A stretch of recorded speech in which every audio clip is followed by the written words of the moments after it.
வணக்கம் நண்பர்களே. இன்றைக்கு நம்ம வீடியோல கொழுப்பை குறைக்கும் கொள்ளு ரசம் செய்வது எப்படி, கொள்ளு ரசத்தினை சுவையாக செய்வது எப்படி, விரைவாக செய்வது எப்படி என்று கூறுவதுடன், அந்த கொள்ளு ரசத்திற்கு கூடவே நாம் தொட்டு கொள்வதற்கு பூசணிக்காய் கூட்டினை எவ்வாறு செய்வது, எல்பிஆர் கூட்டுப்பொடியினை பயன்படுத்தி விரைவாகவும் சுவையாகவும் இந்த பூசணிக்காய் கூட்டினை எவ்வாறு செய்வது என்பதையும் கூறியிருக்கின்றோம். வாருங்கள், இந்த வீடியோவை பாருங்கள். விரைவாக இந்த 2 ஹெல்த்தி ரெசிபியையும் செய்து பாருங்கள். உங்கள் கருத்துக்களை கூறுங்கள் நண்பர்களே.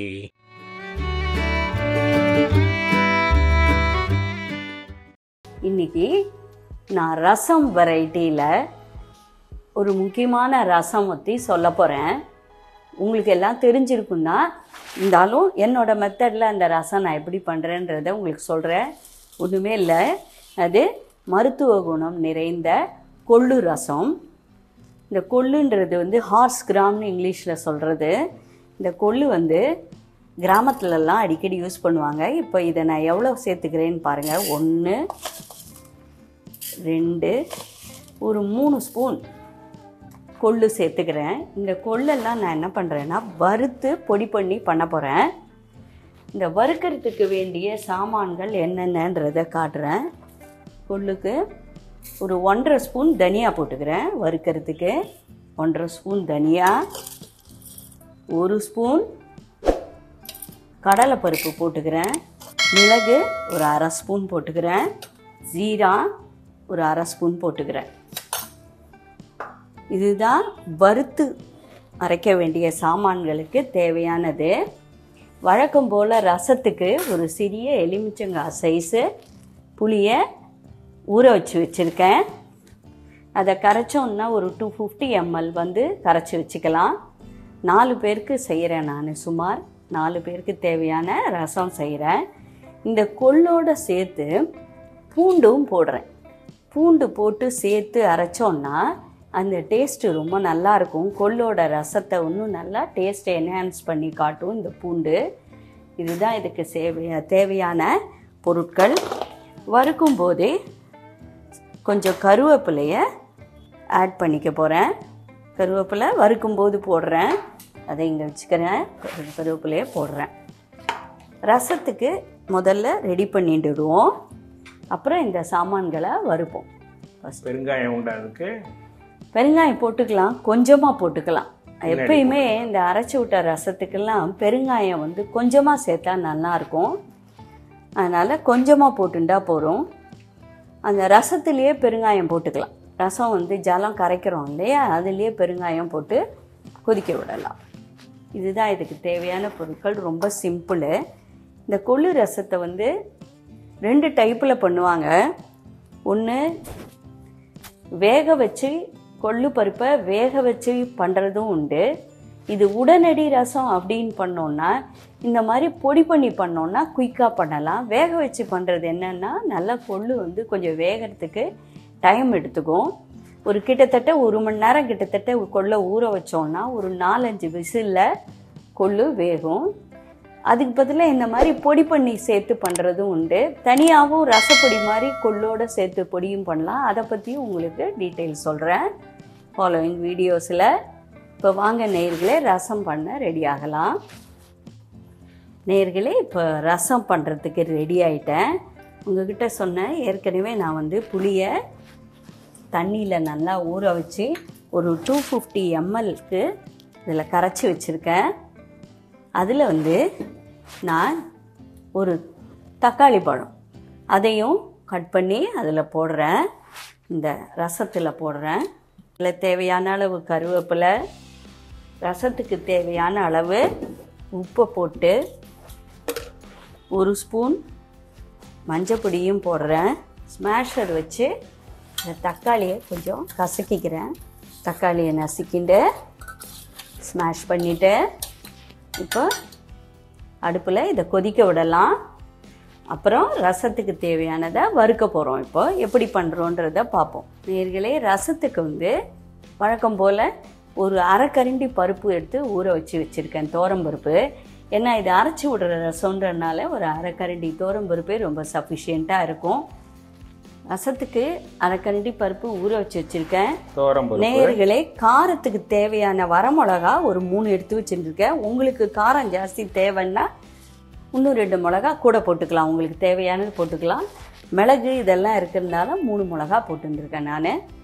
இப்போ இது எல்லாத்தையும் வறுக்கலாம். என்னென்ன பொருள்லாம் எடுத்து வச்சுருக்கோம் ஒரு தடவை கொஞ்சம் சொல்லுங்க. 1.5 ஸ்பூன் தனியா, 1 ஸ்பூன் கடலைப்பருப்பு, அரை ஸ்பூன் மிளகு, அரை ஸ்பூன் ஜீரகம், 3 காஞ்ச மிளகா, 3 ஸ்பூன் கொள்ளு எடுத்து வச்சுருக்கேன், 10-12 பல் பூண்டு, அரை கரண்டி துவரம்பருப்பு ஊற வச்சது, எலுமிச்சங்காய் சைஸ் புளி, ஒரு தக்காளி, கருவேப்பிலை. இதுதான். இப்போ நம்ம வறுக்க போயிடலாம் வாங்க. நேயர்களே, இப்போ வறுக்கிறது ட்ரை ரோஸ்ட்டாக தான் பண்ண போகிறேன். ஃபஸ்ட்டு வந்து ஒன்று தனித்தனியாக தான் வறுக்க போகிறேன். எண்ணெய் விட வேண்டாம். முதல்ல இந்த கொள்ளை வந்து வறுத்துக்கலாம். அது என்னென்னா படபடன்னு வெடிச்சின்னு வரும், அதுதான் அதோட கொள்ளை. முதல்ல ஃபஸ்ட்டு இந்த கொள்ளு ரசத்தில் அவ்வளோ ஒரு மெடிசினல் வேல்யூ இருக்குது, உங்களுக்கே தெரியும். இருந்தாலும் சொல்கிறேன், இதில் வந்து புரோட்டீன் சத்து இருக்குது, இரும்பு சத்து இருக்குது. உடலை இழைக்கணுன்னா கொள்ளை அடிக்கடி சாப்பிட்லாம். ரொம்ப உடம்பு மல்டிபர்பஸ் கிரெயின் இது அப்படின்னே சொல்லலாம். அடிக்கடி கொள்ளு வந்து வாரத்தில் ஒரு தடவையோ மாதத்தில் ஒரு தடவையோ சேர்த்து செஞ்சு பண்ணலாம். கொள்ளு பருப்பு பண்ணலாம், கொள்ளு தொகையல் பண்ணலாம். ரொம்பவே பருப்பு வகையிலேயே அதிகம் கால்சியம் உள்ளது இந்த கொள்ளு தான் என்ன சொல்கிறாங்க. அடிக்கடி நம்ம சாப்பிட்டு வந்தோம்னாக்க உடம்புக்கு ரொம்ப நல்லது. உடலில் உள்ள கெட்ட கொழுப்புகள்லாம் கரைந்து விடும். குயிக்காக பண்ணி வச்சேன். இதை மாதிரி பொடி பண்ணி கூட வச்சுக்கலாம். இதில் வந்து இதே மாதிரி தனியா, மிளகு, ஜீரகம், மிளகாவத்தல், கொள்ளு இதெல்லாம் இதே மாதிரி ட்ரை ரோஸ்ட் பண்ணி பொடி பண்ணி வச்சுட்டு ஒரு சட்டுன்னு அவசரமாக பண்ணக்கூடிய ரசமும் இதுதான். பொடி பண்ணி வச்சுட்டா ரொம்ப ஈஸியாக இருக்கும், ஒன்றும் கெட்டு போகாது. மாத கணக்கில் வரும் இந்த பருப்பெல்லாம் ட்ரை ரோஸ்ட் பண்ணி வச்சோன்னா. இதெல்லாம் ரொம்ப ரேராக யூஸ் பண்ணுறது. இப்போ இருக்கிற ஜென்ரேஷனில் இதனோட மெடிசனல் வேல்யூ தெரிஞ்சுட்டு நீங்கள் பண்ணுங்கள். இப்போ நான் சொல்லி கொடுக்குற மெத்தடில் நீங்கள் பண்ணிங்கன்னா உங்களுக்கு ரொம்ப பிடிக்கும் இந்த ரசம். நீங்களும் உங்கள் ஃப்ரெண்ட்ஸுக்கெல்லாம் இதெல்லாம் சொல்லி லைக் பண்ண வைங்க, உங்கள் கமெண்ட்ஸை சொல்லுங்கள். இந்த மாதிரி நிறைய மெடிசனல் வேல்யூஸ் உண்ட நிறைய ரெசிபிலாம் ஃபாலோயிங் வீடியோவில் நான் சொல்கிறேன் உங்களுக்கு. இப்போ பாருங்கள், கொஞ்சம் விட்டோன்னா வெடிக்க ஆரம்பிக்கும். அதுதான் இதோட பக்குவம். கொஞ்சம் ஸ்லோவாகும், பட் ஆனால் பொறுமையாக செய்யலாம். இங்கே பாருங்கள், வெடிக்கிறது பாருங்கள், போரும். அப்புறம் கருப்பாக போயிடும். ரோஸ்ட்டு தனியா, மிளகாய் வத்தலையும் வேணாலும் கூட சேர்த்து கருப்பாகாமல் வறுத்துக்கலாம். இங்கே பாருங்கள், இது வறுத்த உடனே அதனோட மனம் வெளியில் வருது, இந்த கொள்ளோட மனம். ஸோ ரொம்ப நல்லாயிருக்கும் இந்த ரசம். நீங்கள் சாப்பிட்லாம், சாப்பிட்டு பார்க்கலாம், வீட்டில் செஞ்சு பார்க்கலாம், குழந்தைகளுக்கும் கொடுத்து பழகலாம். அதாவது நெஞ்சில் சளி, கபம் அப்படிலாம் இருந்தாலே இந்த கொள்ளு ரசம் சாப்பிட்டாலும் அந்த சளியெல்லாம் கரைச்சின்னு வரும் அப்படின்னு சொல்லுவாங்க. ஏன்னா அதில் மிளகு எல்லாமே சேர்ந்துருக்கு. கொள்ளுக்கே வந்து இந்த சளி கரைக்கக்கூடிய ஒரு தன்மை இருக்கிறதுனால ரொம்ப நெஞ்சு கட்டின்ட்டு கபம் சளியாக இருந்ததுன்னா இந்த கொள்ளு ரசம் வச்சு சாப்பிட்லாம். கடலைப்பருப்பு போட்டுக்கிறேன், மிளகு போட்டுக்கிறேன், ஜீரகம், இந்த பொருளெல்லாம் சேர்த்து போட்டுக்கலாம், ஒன்றும் தப்பு இல்லை. கொள்ளு தனியா தான் தனியாக வந்து கொள்ளு தனியாவை தனியாக இருக்கணும். எப்படி இருக்குது, ரிதமிக்காக இருக்கா? ரசப்பொடி மாதிரி இதை கொஞ்சம் இந்த சாமான்களை வச்சு பொடி பண்ணி ஒரு டப்பாவில் எடுத்து வச்சுக்கலாம். ஏர் டைட்டாக வச்சுருந்தீங்கன்னா மாதக்கணக்கில் கெட்டு போகாது. டக்குன்னு நினச்சோன்னா கொள்ளு ரசம் பண்ணலாம். வெறும் புளி ஜலம் கரைச்சி இந்த தக்காளியை போட்டுட்டு உப்பையும் போட்டுட்டோன்னா கொள்ளு ரசம் ரெடி ஆகிடும், பண்ணிடலாம். இந்த பொடியை போட்டாலே போதும். இதை எடுத்து பூண்டை பச்சையாக தான் வச்சுக்கணும். நான் அவங்கக்கிட்ட சொன்னபடி கொஞ்சம் கருவேப்பிலையும் அதில் போட்டுடுறேன். கருவேப்பிலை அதில் போட்டுடுறேன்.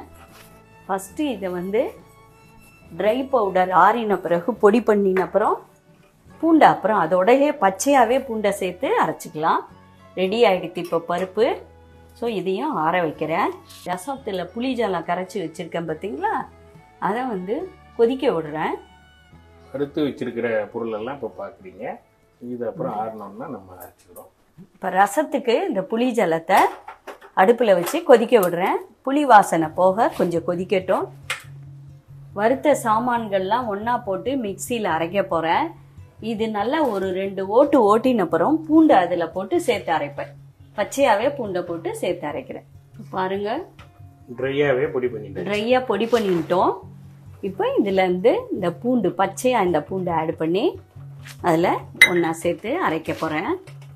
பூண்டோட சேர்த்து பொடி நல்லா ரெடி ஆகிடுது. இப்போ புளி ஜலம் கொதிச்சுன்னு வந்துடுது. இதில் இப்போ போட்டுடலாம். பாருங்க, இந்த பொடி அதில் ஆட் பண்ணுறேன். இப்போ பாருங்க, இதில் இன்னும் கொஞ்சம் வாட்டரை ஆட் பண்ணி நம்ம குவான்டிட்டிக்கு தகுந்த மாதிரி கொஞ்சம் வாட்டரை அதில் ஆட் பண்ணிக்கலாம். பருப்பு வெந்தப்புறம் இதில் பருப்பையும் சேர்த்து போட்டுடலாம். இப்போ இது கொதிக்கட்டும். ரொம்பவும் கொதிக்க வேண்டாம் நேர்களே. மருத்துவ குணம் கொண்ட எதுவுமே, அதாவது வறுத்து அரைக்கிற மருத்துவ குணம் கொண்ட ரசங்கள்லாம் எல்லாமே ரொம்பவும் கொதிக்க விடக்கூடாது. நுரைச்சி பொங்கின்னு வந்தாலே போறோம். இப்போ பருப்பு வெந்தப்புறம் அதில் ஆட் பண்ணி பருப்பு வெந்துருத்து அப்புறம் அதில் ஆட் பண்ண போறேன். வேக வச்ச பருப்பையும் இதில் ஆட் பண்ணிட்டு கூடவே பருப்பு ஜலத்தையும் விட்டுடலாம். இது ஒரு நுர பொங்க கொதிச்சு வரும்போது ஆஃப் பண்ணால் போகிறோம். ஆஃப் பண்ணிடலாம்.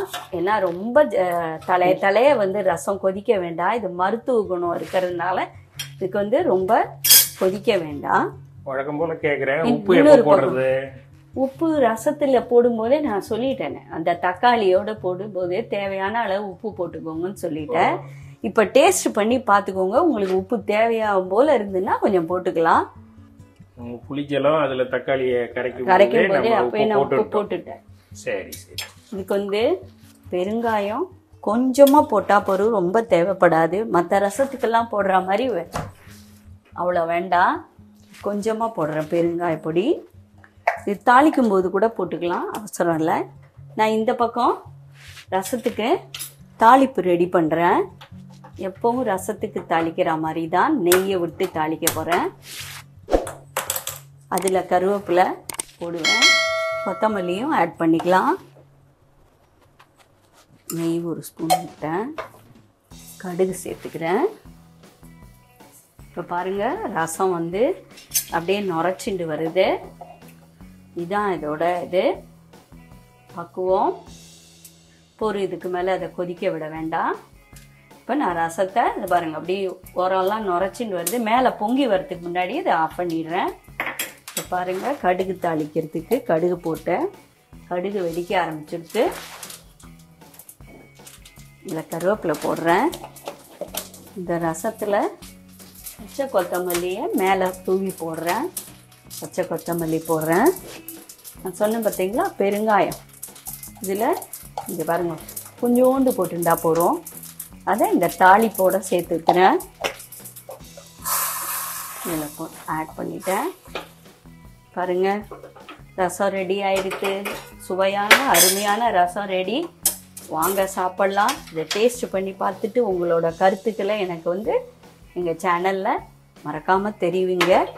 வழக்கம் போல் நான் கொஞ்சோண்டு ரசம் எடுத்து டேஸ்ட்டு பார்த்துட்டு உங்களுக்கு சொல்கிறேன்.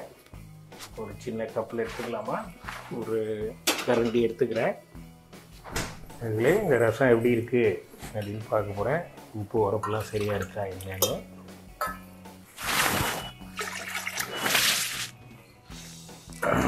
ரொம்ப நல்லா இருக்கு. உப்புலாம் ரொம்ப கரெக்டாக இருக்குது. உப்பெல்லாம் போட்டிருக்கோம். மிக அருமையாக இருக்கிறது ரசம். நீங்களும் செய்து பாருங்கள் நேயர்களே, மிக நன்றாக இருக்கின்றது. இந்த ரசத்தையும் நீங்கள் செய்து பார்த்து ருசித்து பார்த்து கமெண்ட்டில் போடுங்க நேயர்களே. சப்ஸ்கிரைப் பண்ணாதவங்க சப்ஸ்கிரைப் பண்ணுங்கள். இன்றைக்கி நான் குயிக் அண்ட் ஈஸி ரெசிபியான ஒரு கூட்டு ரெசிபி சொல்லித்தர போகிறேன். கூட்டு ரெசிபின்னா பெங்களூர் கத்திரிக்காயில், பூசணிக்காயில், புடலங்காயில், முருங்கைக்காய், இது மாதிரி காய்கள் போட்டு மிக்சடாக நிறைய காய்களும் சேர்த்து கூட கூட்டெல்லாம் பண்ணலாம். கூட்டு ரொம்ப ஈஸியாக பண்ணணும் அப்படின்றதுக்காக, ரொம்ப குயிக்காக பண்ணணும் அப்படின்னா அது என்ன, நம்ம வறுத்து அரைச்சி அதெல்லாம் பண்ணணும் அப்படின்னு சொல்லுவீங்க. வறுத்து அரைக்கலாம். ஆனால் நான் இந்த லால் பம்கின் சேனலில் பண்ணியிருக்கிற கூட்டு பொடியை வச்சே அரைச்சி உங்களுக்கு காட்ட போகிறேன். இங்கே நம்ம பூசணிக்காய் கூட்டு பண்ண போகிறோம். இந்த பூசணிக்காய் கூட்டை நம்ம விரைவாக ரொம்ப குயிக்காக பண்ண போகிறோம். குயிக்காக பண்ணுற மெத்தடை சொல்ல போகிறோம். பூசணிக்காய் கூட்டை குயிக்காக பண்ணணுன்னா அதுக்கு 2 ட்ரிக்கு தான். அந்த 2 ட்ரிக்கை நீங்கள் தெரிஞ்சுக்கிறதுக்கு வீடியோ முழுசாக பாருங்கள், பயன்பெறுங்கள். இந்த கூட்டில் நம்ம லால் பம்கின் ரெசிபியில் செய்த கூட்டுப்பொடியை பயன்படுத்த போகிறோம். அந்த கூட்டுப்பொடி எப்படி செய்கிறதுங்கிறத லிங்கை டிஸ்கிரிப்ஷனில் கொடுத்துருக்கோம். அதை பார்த்து நீங்கள் கூட்டுப்பொடி செய்து வைத்துங்க வீட்டில். சொல்லுங்கள் மேலே. இப்போ வெள்ளை பூசணிக்காயை நல்லா சின்ன சின்ன துண்டமாக கட் பண்ணி வச்சுருக்கேன். பூசணிக்காயை அவியலில் போடலாம், சாம்பாரில் போடலாம், கூட்டில் போட்டாலும் அது ஒரு டேஸ்ட்டாக இருக்கும். பூசணிக்காய் 2 விதமாக கூட்டு பண்ணலாம். ஒன்று மோர் கூட்டுக்கு யூஸ் பண்ணிக்கலாம். இன்றைக்கி நான் பொரிச்ச கூட்டு பண்ண போகிறேன். பூசணிக்காய் பொரிச்ச கூட்டு அப்படின்னு பேர்.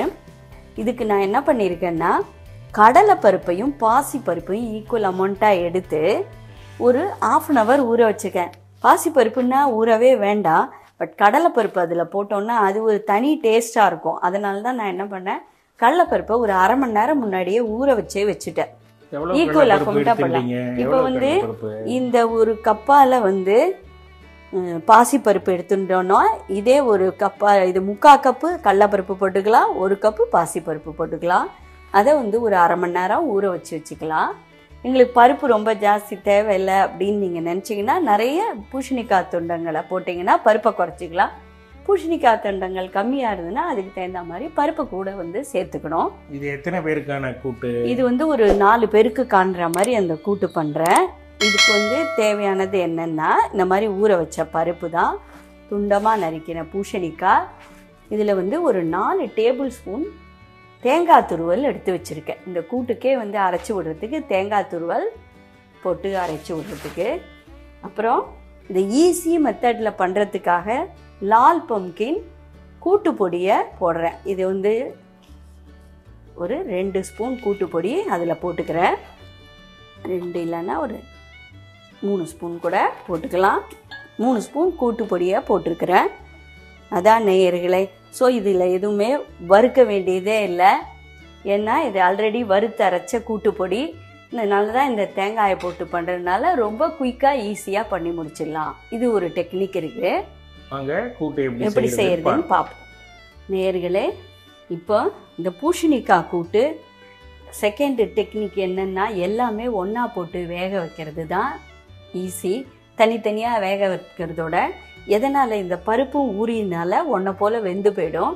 அதனால தான் நம்ம எப்போயுமே ஒரு காலையில் நம்ம என்ன சமையல் பண்ணுறோன்றத ஒரு ஐடியா மனசில் வச்சுட்டோன்னா, காஃபி டிகாஷன் போடும்போதோ காஃபி குடிக்கும் போதோ வெந்நீரை வச்சு புளி இதெல்லாம் ஊற வச்சுட்டோன்னா ரொம்பவே ஈஸியாக இருக்கும். இப்போ பாருங்கள், செகண்ட் டெக்னிக் எது சொல்லும்போது, இந்த பருப்பு ஊற வச்சதுனால இந்த பூசணிக்காயையும் அதிலே ஒன்றா போட்டுடுறேன். வெந்து போயிடும் ஒன்றை போல். நல்ல ஒரு 3-4 விசில் விட்டுடலாம். இது முழுகிற அளவுக்கு தண்ணி விட்டுக்கலாம். மஞ்சள் பொடி போட்டு, உப்பு இப்போ போட வேண்டாம். தண்ணியை வேஸ்ட் பண்ணாமல் அப்படியே கூட்டிலே வச்சுக்கலாம்னு நினைக்கிறேன் இல்லையா? அது ஒன்றை போல் வெந்துடுச்சுன்னா சரியாக இருக்கும். அதை வடிகட்டவே வேண்டாம் அதுவே. இப்போ பாருங்கள், இது முழுகிற அளவுக்கு தண்ணி ஊற்றி வச்சுருக்கேன். உப்பு அப்புறமா போட்டுக்கலாம். மஞ்சள் பொடியும் போட்டுடுறேன். இப்போ இதை குக்கரை வேக வைக்கிறேன். 3-4 விசில் வச்சாலே போகிறோம், நல்லா வெந்து போயிடும். அப்புறம் இந்த தேங்காய் துருவலோட கூட்டு பொடியை அரைச்சி போட்டாலே முடிஞ்சு போயிடுது. அப்புறமா இந்த உப்பை போட்டு கலந்துட்டாலே சீக்கிரமாக முடிஞ்சிடும். இது 2வது ட்ரிக்கு சொன்னேன். அரைக்க வேண்டிய ஐட்டம் 2 தான். ஏற்கனவே நம்ம வைத்திருக்கிற லால் பம்கின் கூட்டுப்பொடி மற்றும் இந்த துருவிய தேங்காய், இது 2 தான் அரைக்க போகிறோம். பாருங்கள், தேங்காய் துருவல், தேங்காய், மிளகா, உளுத்தம்பருப்பு, சீரகம் இதெல்லாம் போட்டது. இதில் தேங்காயையும் நம்ம வச்சிருந்த கூட்டு பொடியையும் சேர்த்து அரைச்சி வச்சிருக்கேன். தேங்காயையும் கூட்டு பொடியும் சேர்த்து ட்ரையாக அரைச்சி வச்சிருக்கோம். நேயர்களே, நான் இப்போ கூட்டுக்கு தேங்காய் எண்ணெயில் தாளிக்க போகிறேன். அதுதான் கூடுதல் சுவையோட்டம். இதான் 3வது டெக்னிக்கு. பாருங்கள், தேங்காய் எண்ணெய் போட்டு காஞ்சப்புறம் கடுகு, உளுத்தம்பருப்பு, கருவேப்பிலை போட்டுண்டா போகிறோம். 1/2 ஸ்பூன் கடுகு போடுறேன். கடுகு வெடிக்க ஆரம்பிச்சிட்டு உளுந்து போட்டாச்சு. இதில் கொஞ்சோண்டு பெருங்காய பொடி ஆட் பண்ணிக்கலாம். பெருங்காய பொடி போட்டேன். கருவேப்பிலை கொஞ்சம் போட்டுக்கலாமா? போடலாம். கருவேப்பிலை போட்டுக்கலாம். கருவேப்பிலை போட்டேன். இதை ஆஃப் பண்ணி வச்சுக்கிறேன். கூட்டு ரெடியான அப்புறம் இந்த தாளிச்சதெல்லாம் அதில் போட்டுருவோம். நேயர்களே, இங்கே பாருங்கள், தான் பருப்பு எல்லாம் ஒன்றா சேர்ந்து நல்லா வெந்து வந்துடுது. கடலைப்பருப்பு வந்துடுது. சப்போஸ் கடலைப்பருப்பு ஊற வைக்காமல் போட்டோன்னு வச்சுக்கோங்களேன், கொஞ்சம் நெத்து அப்படியே நின்றுட்டு இருக்கும். அதுவும் நல்லா வெந்து போயிடுது. கூட்டுக்கு தேவையான அளவு உப்பு போடுறேன். நல்லா வெந்து கொதித்து வந்ததுனால அரைச்சி வச்ச பொடியை அதில் ஆட் பண்ண போகிறேன். இதுவும் கொஞ்சம் கொதிச்சா போகிறோம். ஏன்னா வறுத்து அரைச்சி எல்லாம் பண்ணதுனால ரொம்ப கொதிக்கணுன்றதில்ல. கொஞ்சமாக ஒரு 2 to 3 மினிட்ஸ் கொதிச்சா போகிறோம். மினிட்ஸில் நல்லா இறுகி வரும். அப்புறம் ஆற நல்லா இறுகி போயிடும். இப்போ ரெடி ஆகிடுது. ஏற்கனவே நான் வந்து தாளித்து வச்சுருக்கேன். கடுகு, உளுத்தம்பருப்பு, கருவேப்பிலை இதெல்லாம் போட்டு தாளித்து வச்சுருக்கேன். தேங்காய் எண்ணெயில் தாளித்து வச்சதை போட்டுறேன். தேங்காய் எண்ணெயில் தாளித்து வச்சதை போட்டுறேன். இது மேலே வந்து ஒரு சுவை கூட்டுறது தேங்காய் எண்ணெயில் தாளிச்சோன்னா. அவ்வளோதான் நேயர்களே, கூட்டு ரெடி ஆகிடுது. இது நல்லா சாப்பாடை சாதத்திலே பிசைஞ்சு சாப்பிட்லாம். சாம்பார் ரசத்துக்கெல்லாம் தொட்டுண்டு சாப்பிட்லாம். கூட்டு அருமையான கூட்டு ரெடி ஆகிடுது.